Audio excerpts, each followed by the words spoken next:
My name's Lucy Bretherton. I'm Becky Peach. We're both artistic directors of the Royal Standard, based in Liverpool, Toxteth. So the role of artistic director is a voluntary role.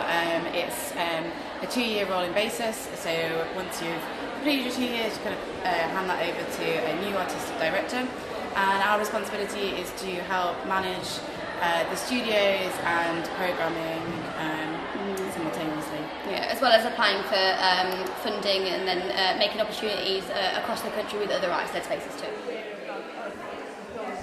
We started in 2006 and it was initially set up by four artists that established this need for an organisation that operated between grassroots initiatives and larger cultural institutions. I think, logistically, the challenges of a voluntary team, as the organisation's grown, obviously we've moved to a new site now, we've actually moved back to Toxteth again. We spent some time in the north of Liverpool, in the business, just past the business district. As the organisation's grown, obviously the roles have also grown with it. So I think things like that we didn't even really consider would be part of the role, like business rates, for example. At the minute the council have opened up 31 cases against us for each studio, which has been a complete logistical nightmare for a voluntary team.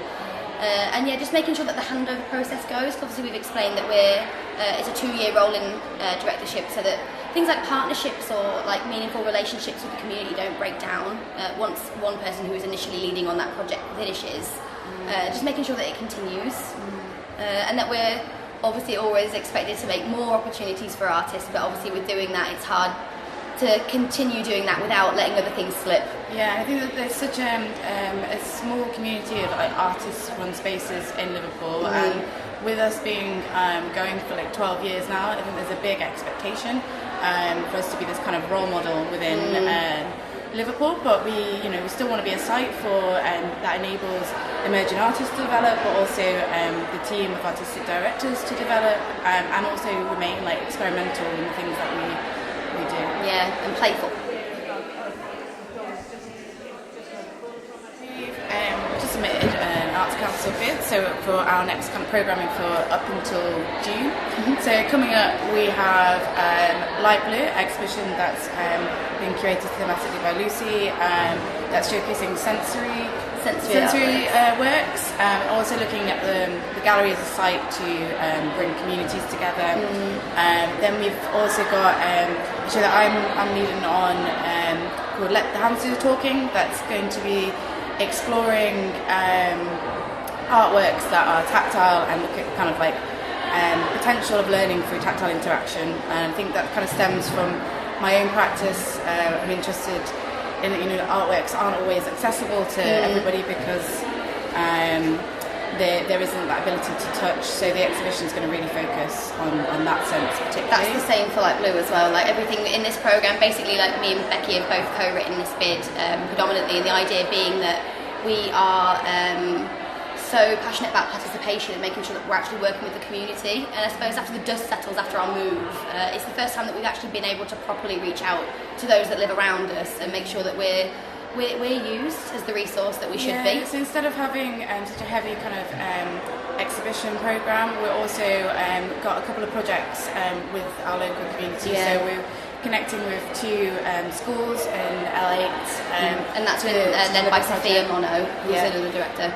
So that's a series of talks and workshops for young women of colour, delivered by emerging or established artists, women of colour. And then we also have a Celebrating Age programme, which is going to be a series of intergenerational activities and events that we're partnering with a local care home to bring those residents over to the Royal Standard and get to know us and take part. Be prepared to, it's not going to be an easy ride. No. There's going to be some grafting involved. Yeah. I would say as well, make sure you write a manifesto so that you know what you're about as an organisation, because I feel like that's so important. And I feel like a lot of people who try to make new collectives or what do you want to do? What do you want to achieve? Who do you want to reach? And why? Why is that important? Because it's only going to work if you really understand that and you're passionate about it. Because if not, it's just preparing to fail, I think. And if you have opportunities to have some like business mentoring, like strongly recommend getting involved in that. Also look for people that have a range of expertise that are to do with, if you're looking getting properties, that have got expertise in property or law and things like that you just wouldn't really think about as maybe a practicing artist that you would ever kind of really potentially need to have these things. Just like relying on your networks. I mean, like our trustees are phenomenal. Like, I don't know how they've managed to, there's only 3 of them, recently 4 of them, and they've been pivotal in what we've been able to do this year. And I think as well, like, you've got to be cheeky, and without asking people for help, you don't get it. So like, we got gifted lots of tools recently by a company in Liverpool who had developed a building, and actually we didn't realise this, but if you develop a building with tools, you actually can't use those tools again for insurance purposes, so they either get destroyed or taken somewhere else. So ask people for things. There are lots of people that will be willing to help you. Reach out to other initiatives, other collaborations that have been going for a long time. Get advice from people around you, because everyone's been in the same position, so like everyone would be there to help. Yeah, everybody's going through the struggle, and the best way is just to kind of do it together. Yeah, go through it together. Never give up.